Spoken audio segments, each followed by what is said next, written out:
This is the first of 3 videos that is going to talk about time value of money and capital budgeting. In this video, I'm going to review some basic time value of money calculations using Excel.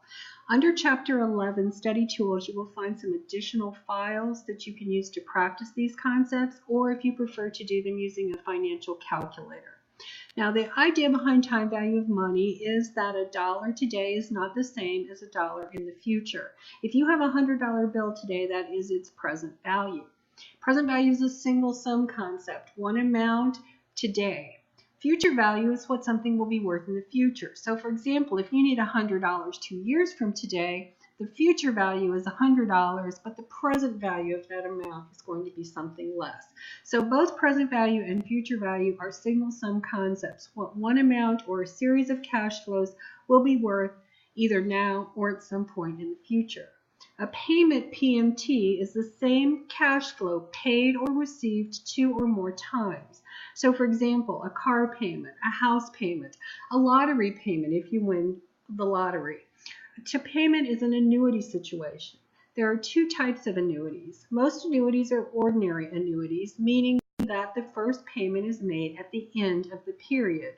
For example, if you purchase a house today, you don't make your first house payment until the end of the month. So an ordinary annuity, first payment at the end. However, if you lease an apartment, you have to make your first payment now. So that would be an annuity due situation. Leases are annuity due. If you are working with a payment situation, you do need to make note of when the payments are due. It does make a difference. N is the number of payments or periods. If we're talking about years, then each year is 1 N. If we're talking about months, then each year has 12 N's. The interest rate, I, is the interest rate that is paid or received, or what is used to discount cash flows when we do capital budgeting. Interest rates are always stated in annual terms, so if we're looking at a different period, we have to adjust the interest rate as well. So the basic rule for computing time value of money using Excel is we're going to input at least 3 variables and solve for the missing one.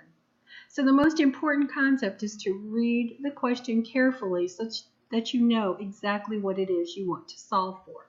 So I'm just going to work through a few simple examples to show you how it works.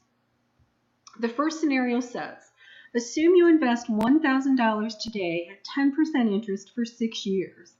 What will your investment be worth at the end of 6 years? So what we want to solve for here is the future value of that $1,000 investment.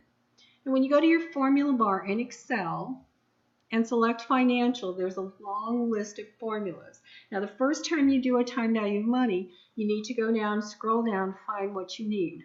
After you've used it once, it will be in your recently used list. So since I've done this multiple times, everything I need is in recently used. And now I want to solve for future value. My interest rate is 10%. When you are doing Excel, you have to input that percent sign. It's a 6-year investment. So my number of periods is 6. I'm not making payments here, but I'm investing a present value of $1,000. I say OK. I can put a little minus sign here to get rid of the negative. And I see that my $1,000 investment at 10% interest for 6 years will be worth $1,771.56 at the end of 6 years. In other words, I will earn $771.56 in interest. This is because my interest is compounded annually. Make sure you understand the difference between simple and compound interest. When you invest at compound interest, then interest is earned not just on your initial investment, but also on the prior interest. So each year the interest I earn grows a little more. If I had invested at simple interest, then my annual interest earned would only be $100, 1,000 times 10% every year, regardless of how long the investment was there. So compound interest is great when you're receiving interest, not so good when you're paying it. So that's a basic future value calculation. Now let's look at present value.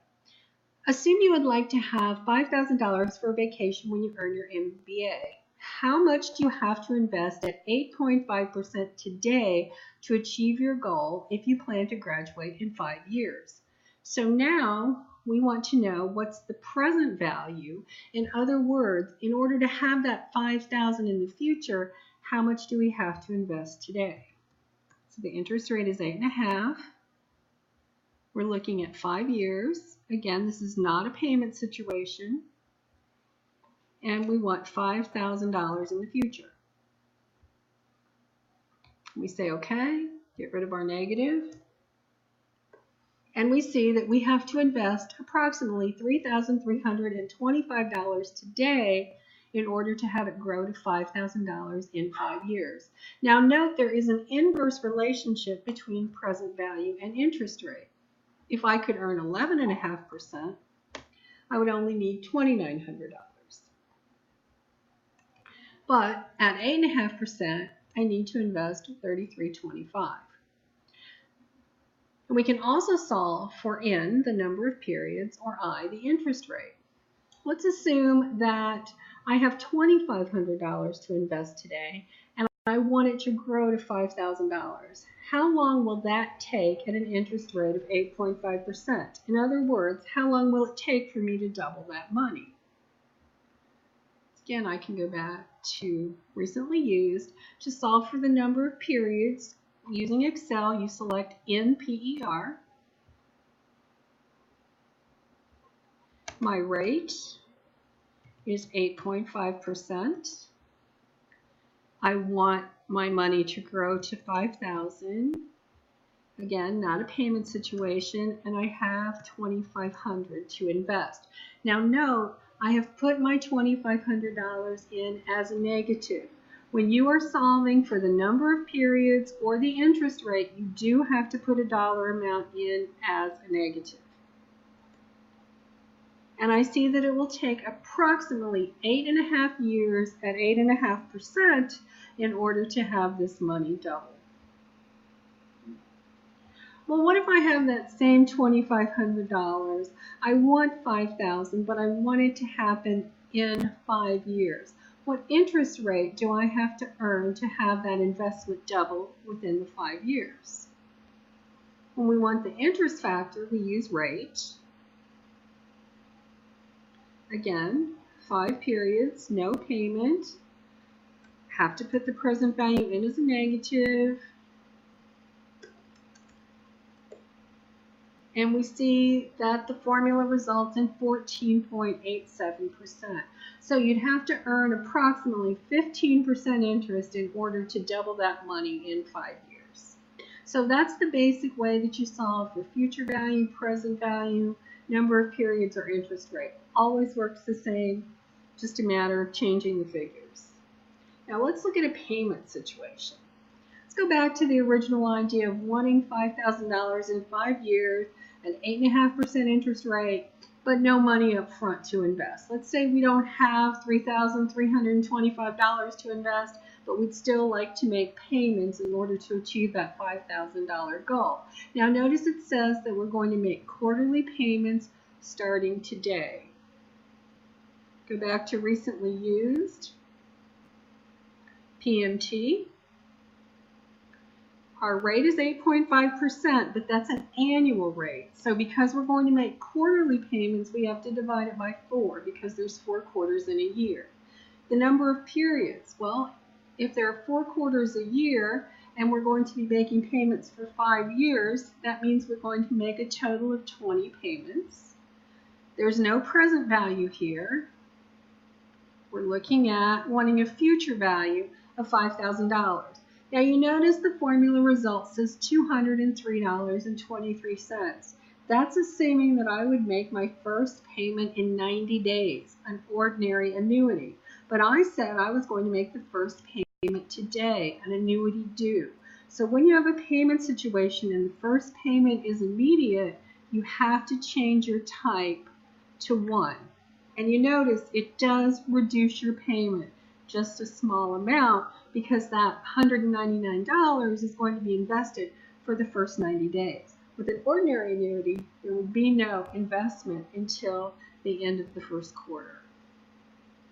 So it's going to take $199 every quarter to reach that goal. If I multiply that by 20, I see that my total investment requirement, if I make payments, is $3,980 as opposed to $3,325 as a one-time investment. So the most important thing to remember when you are calculating payments is to set your end to the number of payments, divide your interest rate accordingly, and make sure your type is 1 if the first payment is being made immediately. Now, before I stop, I'm just going to work through a couple more examples for you to practice. Let's look at the example of purchasing a car. Assume we're going to purchase a car that costs $20,000 after down payment. The interest rate is 7.5%, and we're going to finance it for 5 years. Let's calculate our monthly payments. So our interest rate is 7.5%, but we have to divide by 12 for monthly payments. 5 years is 60 months. The cost of the car after down payment is $20,000. And my monthly payment becomes $400.76. Well, how much is the total amount of interest paid on the car? We can take our $400.76 times 60 payments.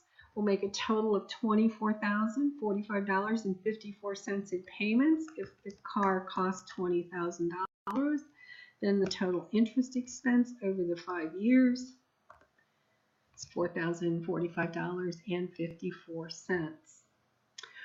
Well, what if $400 is just a little bit high? How much car can we afford if the interest rate is still 7.5%, but we only want the monthly payment to be $350? Now we need to solve for present value because we're trying to figure out how much car can we buy at today's price and make that payment. So we go back to present value. Again, we still have the same interest rate, 7.5% divided by 12.